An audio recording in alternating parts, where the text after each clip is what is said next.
Okay, thanks for being here today. This is week 3 of our class, our visual analytics class. Today is honestly one of my favorite lectures. It's about perception. It's about how people perceive the visual world, specifically visualizations. And this is a very interesting, I believe, topic that many of you would benefit from, not only for visualization, but also just in general for most design work. Just like always, please, when I ask you to respond in chat, please do that. But in general, the idea is that our visual memory is very capable, just like how I mentioned to you that our eyes is very capable. In general, that when we see something, we have good memory of it. And psychology researchers have investigated just how powerful our visual system is and how quickly it can remember things. So before we get into the details of this, what I'm going to do, we're going to do a little bit of an experiment. Just let me mute, play, join, and leave sound. Yeah, so that I don't get distracted. Okay, so I'm going to show you a little bit of a few pictures. Pay attention. And then I'm just going to show you another set of picture. You're going to tell me which one. Just going to type whether you've seen it before or not. Here we go. Are you all ready? 1, 2, 3. Okay. I know y'all feel you went super fast, but don't worry. Now I'm going to show you new pictures. Just type in if you've seen it or not. Okay? Just type very quickly. Have you seen it? Yep. You immediately know. How about this?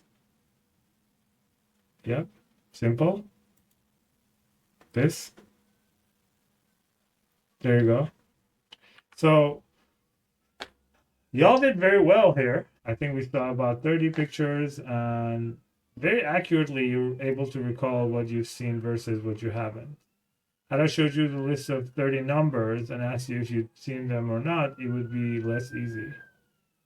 So this is basically a little demo of how our visual system works, right? We can hold thousands of images in our visual memory. Think of all the places you've been and all your friends' faces you remember, all the objects you recognize in your everyday life. That's the visual memory. And when we visualize data, we are using the same strength of this great visual. Okay. We're going to learn a little bit of how we process visual information. Okay. One of the ways that we think about how we understand the world is basically into two distinct processes, a bottom-up processing and top-down processing. You can also think of them as data-driven or knowledge-driven processes. Let's look at the difference between them. So bottom-up processing refers to the guidance purely by externally driven factors, right? For example, visual stimuli that appears salient because of their inherent properties relative to the background, like a light source in a dark room or a bright red balloon. Okay, so the fact that you can just detect that umbrella is basically your bottom-up process working. It's a visual input. Imagine you're looking at this picture. That yellow umbrella is just there on the screen, but it pops out to you because it's so different from all the other umbrellas. This is an inherent feature. It's bright yellow. You can perceive it, and you don't need knowing what it is to perceive it, the difference, right? This is a bottom-up process. Okay? You don't need prior knowledge. So that's why we're saying it's bottom-up, because all you need is the thing that you see to be able to detect whether there's a difference here or not. Okay? But now imagine you're looking at this cockpit of a plane, because if you're not a pilot, is there any pilots in here? I hope so. It would be cool if we have one pilot in our class. If not, okay, great. So if you're not a pilot, you're not familiar with everything, right? So everything here just looks like just random, some buttons, some panels. You don't know what they are, right? You're looking at all the different parts of being this like this plane, and you just perceive them as the objects they are. You don't know what they do, and none of them makes sense to you. You can try learning about it, right? That is what you need top-down processing. Basically, you need internal guidance or attention based on your prior knowledge and plans and goals to make sense of the world, right?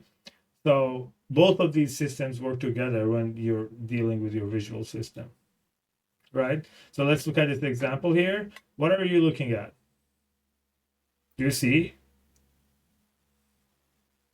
You see the cube, right? Exactly. So what you're looking at, even though you are seeing the cube, these are a bunch of circles. And inside of circles, there's a couple of lines drawn. So your bottom-up processing is telling you that you're looking at a set of circles. But once you look at them holistically, these lines within the circle create this cube. You're basically taking these lines and then putting them together and creating a shape that matches the shape stored in our memory, a cube. Had you not had experience with this cube before, you might have not been able to perceive this, right? That's your top-down processing working. Okay, so now I'm going to show you another picture. If you see the objects, just type yes. Don't say what. If you see what I'm seeing, just type yes. And who doesn't see anything and just sees a bunch of blobs? I bet there's some people in my class that's seen it before. My other classes. There should be a lot of you who have not seen this before that just see a bunch of blobs of points. If you've seen this before, you can see what I see. Okay? Now, if I show you this line, you've now gained expertise. Now, if I take it away, you all see the dog. Okay? It's now you can't take it out. This is your top-down working. Your knowledge is just helping you. There's no other way. You can't turn it off, can't do it. So these two visual input systems work together, right? The bottom-up processing and the top-down processing work together, and they get you to understand your expectations. To see a dog here influences what you're going to see, right? Basically, we're using what's already in our head in order to perceive what it is that we're looking at, okay?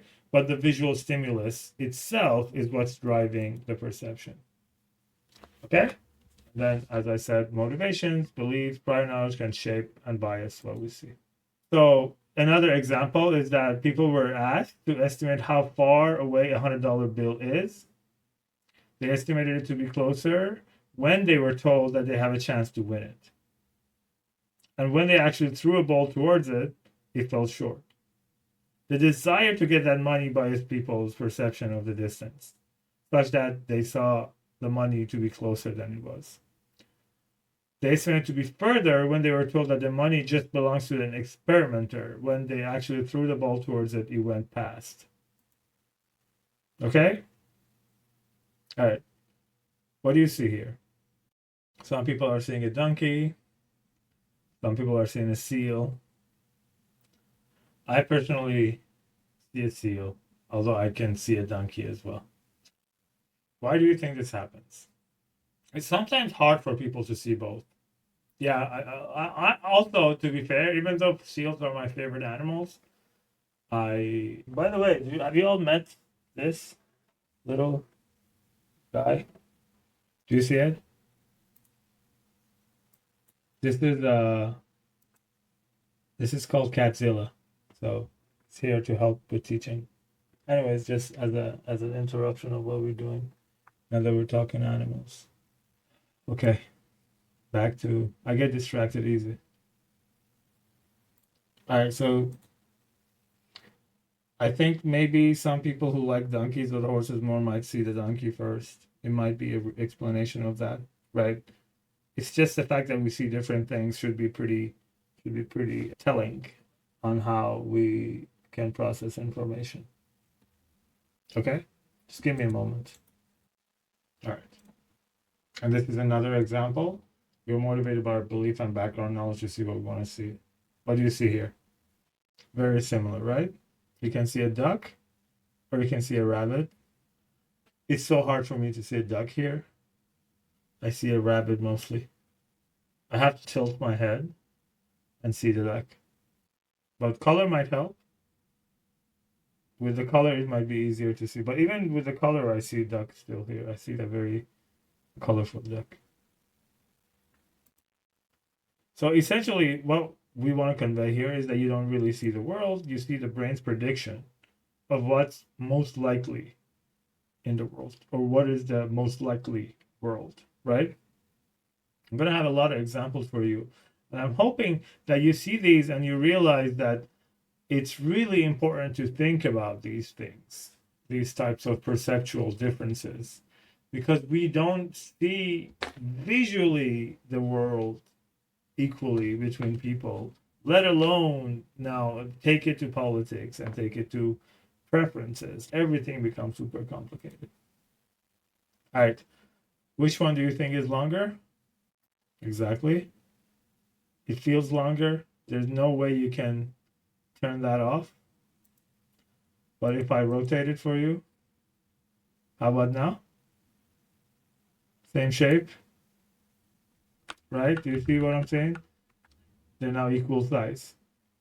In this illusion, the perceptual error was caused by the fact that our brain couldn't help but make a 3D interpretation of the 2D picture. So the left seems long and narrow because we are led to think that the legs stretch into far distance, right? The right table has its leg arranged to look like a square table, and it looks like it's closer to us. So this happens because our brains work very hard to maintain its size and shape consistency. Closer objects are larger, farther away objects are smaller. And this happens for us. Okay? So this is always fascinating me just how quickly my brain turns back into thinking that's long, even though I know it. And I've taught this quite a few times. Oh. So now going back to vision, there's these two stages that we talk about also exist, right? We have these notions of pre and post-attentive processing related to top-down and bottom-up processing. Okay, so pre-attentive is early, it's parallel, it's basically when you detect color, texture, shape, and spatial attributes, meaning positions and stuff. These are pre-attentive attributes. And then post-attentive ones are serial, object, identification is the example, using memory, and spatial layout. These are things that are post-attentive, right? Pre-attentive is more bottom-up. It's data-driven. Post-attentive is more top-down and goal-directed. And then the idea is that bottom-up starts with the sensory input or the stimulus, right? Neurons in the eye and brain responsible for these different kinds of info. Orientation, again, color, texture, movement, etc. And these arrays of neurons work in parallel. And these are very rapid systems. This is a fast, and you've already seen it, right? Some of the things, like when you detect something as longer, you don't need to spend time, right? You are immediately seeing that. And this is this information is transitory. It briefly held in the iconic storage. And let me talk about iconic memory a little bit. So it's a type of memory which stores images for a fraction of a second. Iconic memory allows for the retention of visual sensory impressions following the cessation of the original stimulus, with the result that visual stimulus is basically subjectively sustained by up to several hundred milliseconds. So it's a very fast system. So that's why we call it bottom-up, data-driven model of processing. And then post-attentive. So all you need to remember is that the pre-attentive stuff are the faster stuff, the things that are immediately happen. You don't need any knowledge. It just happens quickly. And it's basically the orientation, the color, the texture, movement. These are all pre-attentive. And the post-attentive ones are sequential. They're top-down, right? They're goal-oriented. And it involves working with long-term memory. And it splits into subsystems for object recognition and for interacting with the environment, right? And there's increasing evidence that supports independence of system for symbolic object manipulation and for locomotion and action. So for when we're talking about like movement and stuff, these might be different sensory systems. If you read the books that I mentioned, you have a lot of information on these. And this is where it's interfacing with our verbal linguistic portion of the brain, right? This is where rationalization happens. This is where thinking happens, right? So the information comes in pre-attentive systems. You're just getting information, raw stuff. And then here you're processing it. You're trying to make sense of how your knowledge is detecting that. And then these link to your motor system and muscle movement and everything else.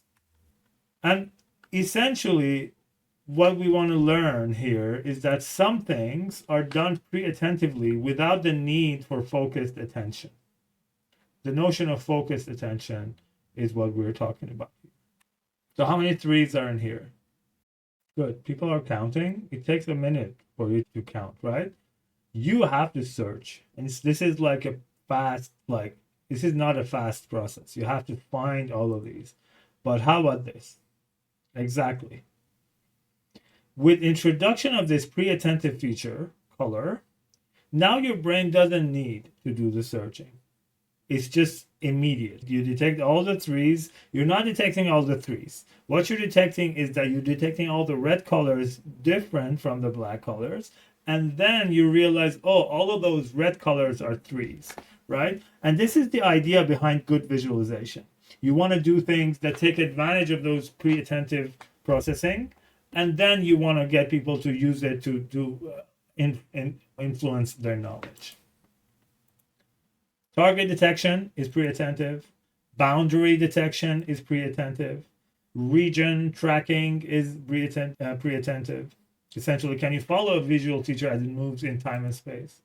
Counting how many elements of a certain type are present, you can do that pretty quickly. Now let's do a little bit more experiments. Try to type. Usually we do this in person, but now we want to do it in type. So type as fast as you can. You can just type L or R, okay? Are you ready? Type Y if you're ready. Hell yeah. Good. All right. 1, 2, 3. Just tell me, is the red circle on the left or on the right? Beautiful. Okay. Next one. Exactly. Now tell me, is the red circle present? Good. Again, is the red circle on the left or on the right? There you go. Quickly. Is the red circle on the left or on the right?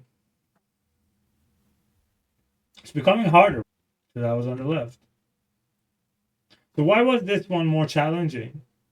Because conjunction search happened. When you want to do two things together, let's look at it, right?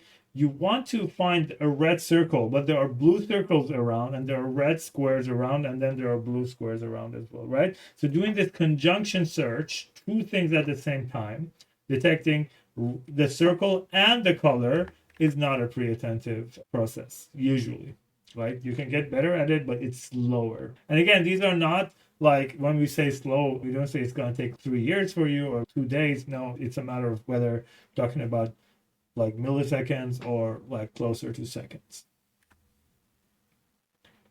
And then there's this like app where you can practice with a lot of these things. But what you need to know is try to get an intuition of what are the more pre-attentive things. The things that I think, to me, the intuition is the things that are more like just mean features, visual features are pre-attentive, detecting them. And then things that are meaningful are more post-attentive ones. So these are more pre-attentive features, right? So the orientation, even with these small ones, you probably can easily detect them, right? The orientation of a line is pre-attentive. You can detect it. The length and the width is pre-attentive. Closure, you can quickly find the circle that's closed. You can find the lines that's thicker, so you can easily detect the size. Curvature versus non-curvature is easy for you. Density and contrast is just super quick. You can quickly estimate a number of the one of these previous feature. Color or hue, intensity of the color. You can easily detect the object with less intensity, intersection, terminations or terminators, right? You can easily see it. 3D depth clues, you can find the ones that have different 3D depth. Flickering is attentive. Detection of motion, velocity of motion, and lighting direction. These are some of the pre-attentive features that you can detect. And it's important to note that some of these features are asymmetric. For example, a sloped line in a sea of vertical lines can be detected pre-attentively. However, a vertical line in a sea of sloped line cannot be detected pre-attentively. And then sometimes there's interference, right? So these interference are basically the things that influence our stimuli. For example, if there's when two stimuli are the same, right, it means they're congruent. For example, the text, the blue, and the color are congruent. Okay? But the right now the text and the color are incongruent. So you see a text that says purple, but the color is actually green. There's a mismatch. So when you ask to name the color of the word, it takes longer and is more prone to errors when the color of the ink does not match the same of the color. It's harder to get what the actual color of the word is because you're reading it first. Incongruence takes longer and is more error prone. Okay. Is anyone brave enough to open the mic and read these for me? Any volunteers? Type no if you're not. It's fine if you don't want. Okay, someone volunteered? Hello? Can you hear me? Yes, I can. Okay, do I read the whole thing? Okay, so just read it and then we're going to talk about it. Go for it. Now, first, Oh, say the word that's written in text. from top to bottom. I can't hear you. Yellow, Yeah? hello? Yellow, red, purple, black, orange, purple, red, blue, green, yellow, black. Blue, purple, black. Green, red, orange. Black, green, purple. Red, blue, red. Yellow, purple, black. Okay. But now try again, but say the color of the printed font. Okay.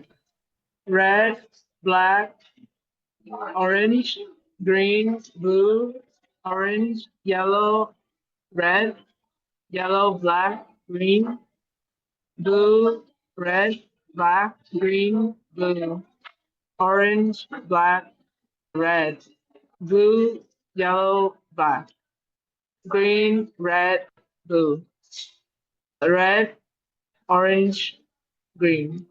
All right. So you honestly, it was obvious, right? Like you had to say sometimes and take some slow processing and then read it, right? Am I right? Was it just much harder to do the second one when it was incongruent, when it was actually had to read the color? Yeah, I was dissociating a little bit. Very good. Okay. Thank you. Okay. So we learned about differences of influence, these stimuli on our perception and how there's this notion of congruent and incongruent, right? Now let's change gears and think about another way that we help each designers think about how people understand objects. So for now, we learned about stimuli and how like congruent and incongruent stimuli, and then now we're gonna move towards Gestalt psychology. People have taken my other course, information design. You've learned about this, but bear with me; it's pretty much the same. So this dates back to the early 20th century. Basically, psychophysicist named Wertheimer proposed the principles how elements in visual scenes are processed as a coherent whole rather than individual elements. So there's a bunch of different principles that I'm going to list for you. So there is figure ground, there's proximity, there's similarity, there's symmetry, there's connectedness, there's continuity, there's closure, and there's common fate. These are really interesting, useful principles. So let's look at figure ground. The figure ground principle describes how our visual system tries to help us recognize objects by differentiating the background from the subject of the focal object. Figure ground relations are not easily predicted by simple rules, but instead they are a result of complex edge detection, shape detection, and edge detection by our visual system. Okay? So some people here see white as a foreground, a goblet, and some people here see black as the foreground, two faces. And so the notion of figure ground is specific and sensitive to the specifics of the particular image. Probably some variations of this look more obviously one thing over the other. But what's important is to know that the idea of figure ground influences. So here's another example. Do you see a girl here? Is it more a fish now? So it's the same object, but because of the orientation, we're now seeing a different thing, right? Yeah, it's basically, I think, a fish more than a girl. But like by rotating, you could see different things. Okay? We detect the object on the foreground fairly easily. Here again.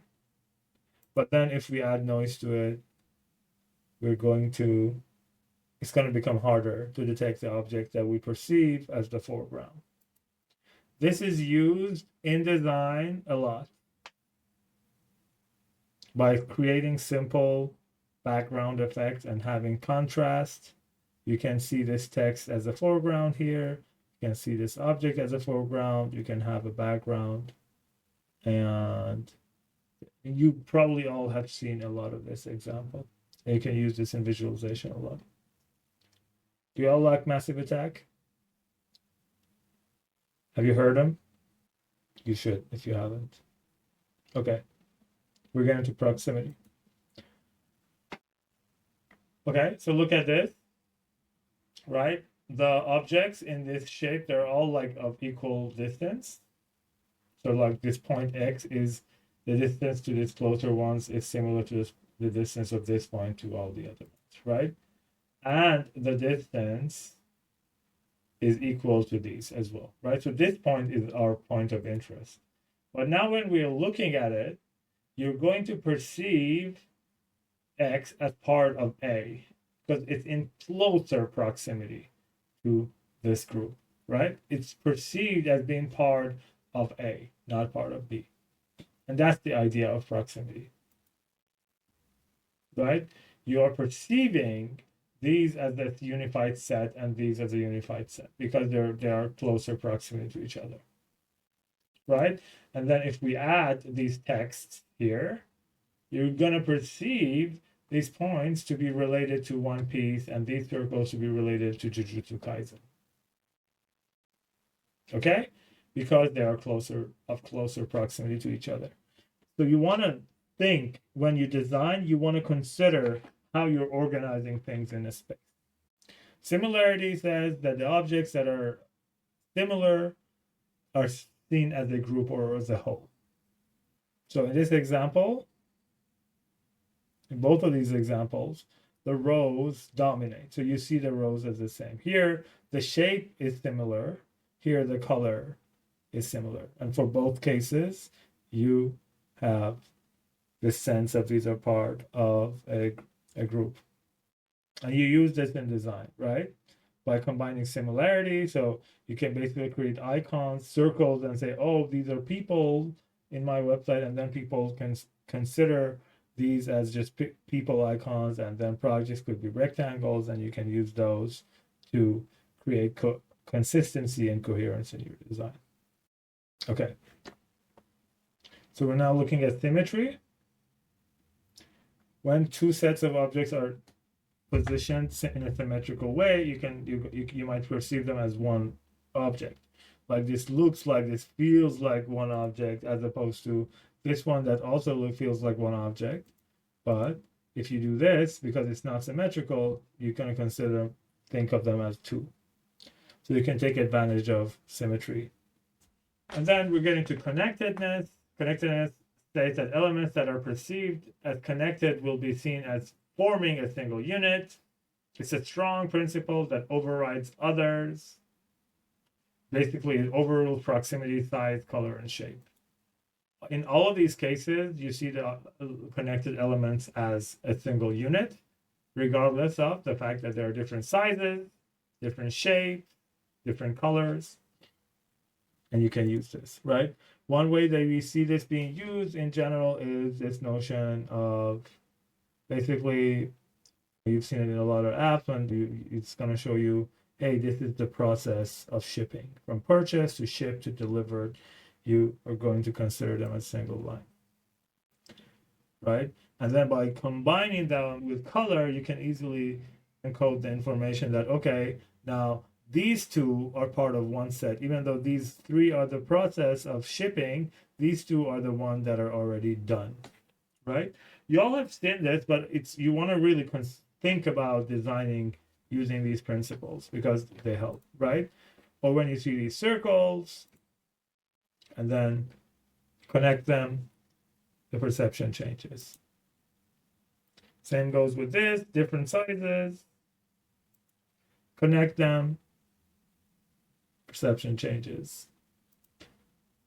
You see these four objects separately, and this is another object, but then when you connect them, you see these as a single unit. You can think of tabs and how Chrome is being designed to just give you that sense of connectedness. It's a very powerful feature. Okay, we're going to look at continuity now, which describes how we tend to perceive ambiguous lines as continuous. This results in our perceiving of smooth contours as more fluent or seemingly easier to process than sharp edges.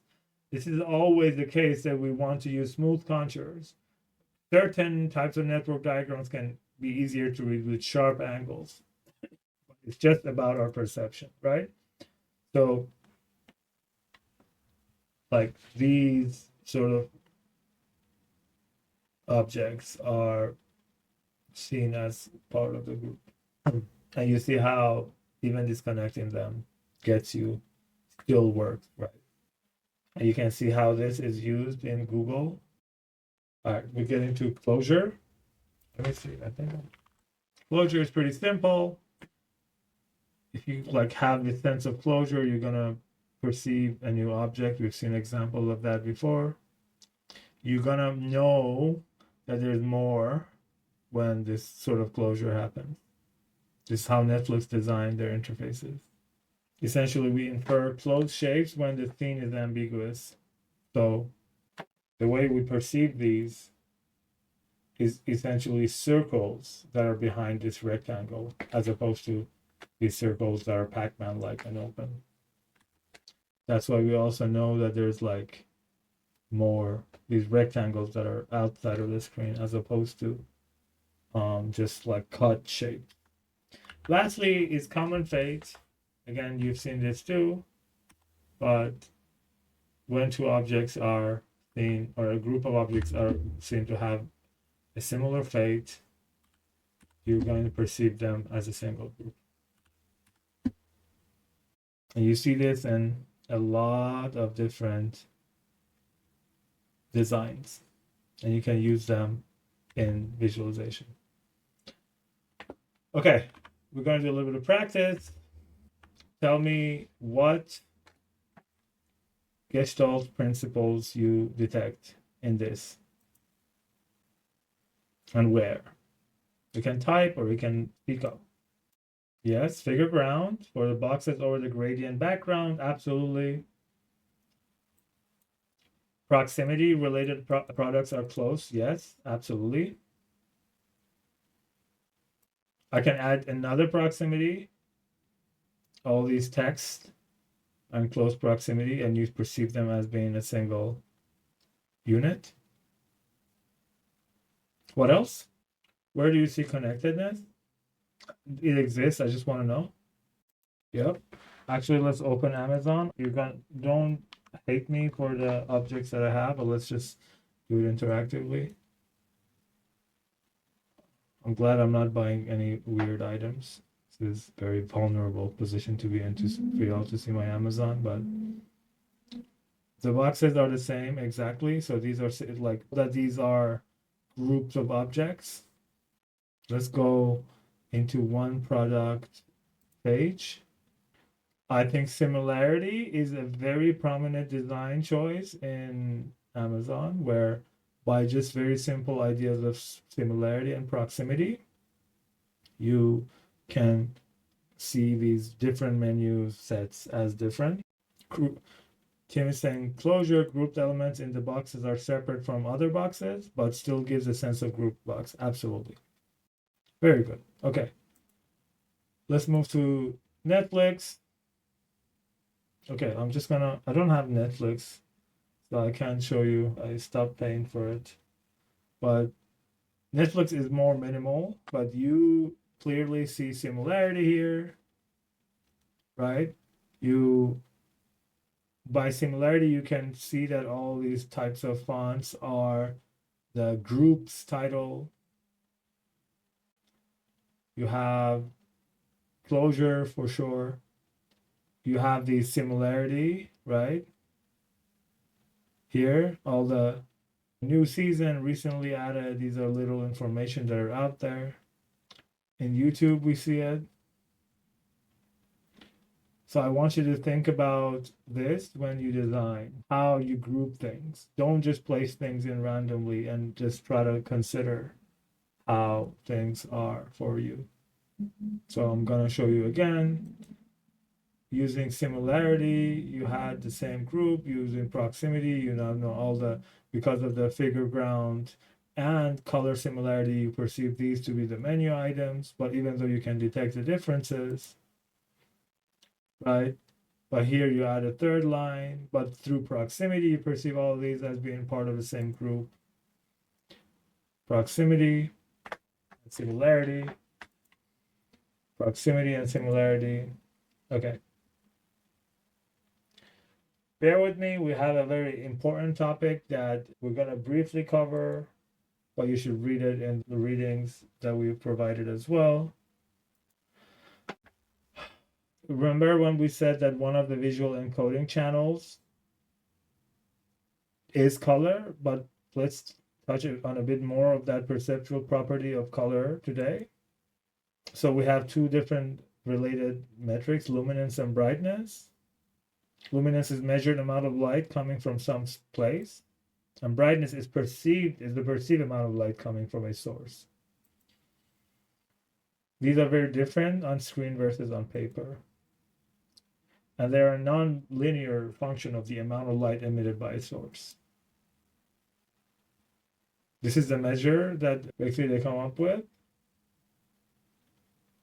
Sensation and the intensity is the total amount of that we're talking about in terms of brightness. And it matters whether we're considering brightness in the foreground or the background. So here the text is all the same, but they're related to each other, right? We're changing the brightness of the background, and it just changes how much you can read it and how you perceive it. Remember when we talked about categorical versus continuous variables? So we can use different color palettes for categorical variables, right? So basically the ones that have differences like these, you can use them, right? You can have these 12 colors, red, green, yellow, blue, black, white, pink, cyan, gray. People can perceive the differences between them, right? But for sequences, you don't want to use different colors. To use the color for sequential data, you want to do something else. You want to do something like this.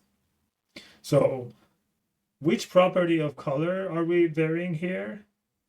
We can vary hue, or like the pigment of the color, or value, whether it's like more black or white, or saturation, hue to gray. So the idea is that using brightness, luminance, or value would be correct. You can create a sequential sense of color as opposed to categorical. A very important resource for your color choices is the colorbrewer2.org. Let's look at it. This is a very important resource for you to choose colors. It allows you to basically you decide on the nature of your data, whether it's sequential, whether it's diverging, whether it's qualitative or categorical. You can pick the number of classes that you want, right? And you can try to make it colorblind safe and print friendly and photocopy safe. And then it's gonna get you the set of data that you need. Okay? So this is an amazing resource for you. It's gonna teach you how much you're gonna see differences between these colors or not. So definitely keep note of this. Make sure to use these colors. And in your projects and assignments, we're going to ask you about these. In Tableau, a lot of these are already embedded. Yeah, and then try not to use rainbow colors for quantitative data because we don't have an intuitive color, like understanding of what colors mean. So if you compare the values of Georgia around here, which is more green, and blue in California, which is more yellow, orange, and light green, which has more precipitation? We don't know. It's hard. If you don't have a legend, it's hard to compare. As I said, you want to use like different types of, like a sort of one shade of color, but different amounts to your data. So another thing to consider is basically the differences between saturation, right? So this is heavier, this is lighter, dark and light, right? And then the hue is the actual color. So these are the things that you want to manipulate. You can use heavy color, a larger size, and then balance it by more variety, more density, and complexity. These are some tips in a lot of graphic design courses. You'll see these. Just a reminder that visualization wants to use all of these. In general, don't use too much color. Often less is more. People cannot remember a ton of different colors. Red green is the center of field of view. Edges of retina not centered to these colors. Black, white, and yellow in periphery. Adjacent colors that vary in hue and value you should use. And pastels, not highly saturated for large reasons, because it hurts the eyes if you use super saturated regions. So like your background should be more like less saturated. And you can use color very effectively for grouping and search. And I showed you with that 3 example. Here, let's look at some color illusions though, because color is difficult. It's always baffling to me that the colors in A and B are the same. It's just like mind blowing that these are the same colors, but our brains it perceives them as different. Now that you know the right answer, but you can't force yourself to see it, right? These two are the same color, but it's just impossible to notice. So let's look at a bit of practicality. As we mentioned, visual channels are different, right? So position, length, size, orientation, and hue and color. These are matters of different in terms of how people perceive them, right? And we're gonna look at these differences a lot. There are some things that influence these differences. So people overestimate these differences when the items are non-zero, right?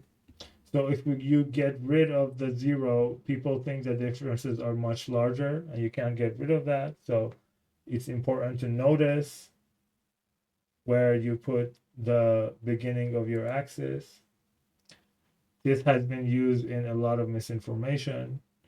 So this is going to show that a lot of the Obamacare goals has not been met, but the start is not from zero. That's why the difference is overblown in our brains. So here, zero baseline is the honest way, but here, zero baseline is not the honest baseline. Because taking a small visual increase left and stretching it to right is the honest way. You know why? Because we do not have degrees less than 40 or 56 or something. So if we start from zero, all the changes in temperature are going to look non-existent, but the reality is that there are a lot of changes in the climate and how hot things have been getting. It's harder to read when baselines of color of things are different, so you can really compare the lengths of these, but you can't compare the length of these orange colors. That's why sometimes stacked bars are not good to use, or it's like harder to read. So you should really consider when you're using stacked bars because it's harder to compare. Differences between lines are seen differently, right? Even though these lines are all equal, this illusion gets us to think that the differences are decreasing. Intensity on intensity changes how we perceive things. So don't use these two together. It's hard to read. So in short, vision is powerful for global statistics. We can easily get the averages, the maximum. We can quickly find the maximum, the minimum here as well, right? You can easily find these. But comparisons is slow. So if I ask you how many games have decreased in sales from year one to year two, it's going to take you, and can you please answer this question? How many games have decreased in sales from year one to year two? It's very slow. Exactly. So you're going to do Tetris has increased, Metal Gear Solid 5 has increased, Frostpunk has increased, Diablo has decreased, Animal Crossing has increased, right? So you're going to really do some visual searching. So if you do this to answer this question, you're making things harder from your audience, right? So what if we group things differently? Instead of by year, we group by color. Now this becomes faster, right? But what if we just get rid of the color? Right? We just know the second one is year two and first one is year one, and these are sales. Now it's faster for you to find the answer to that question. But why don't we just help people by directly annotating these years and then highlighting the item that people need to find? Because we are in the business of making things easier and more pleasant for users, right? So the answer to the question that took you a little bit to find can be done pre-attentively by this.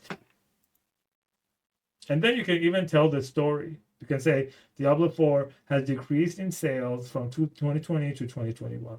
And then that's all your visualization needs to do. Highlighting some direct annotation, you've made things simpler. What if you want to show people how much?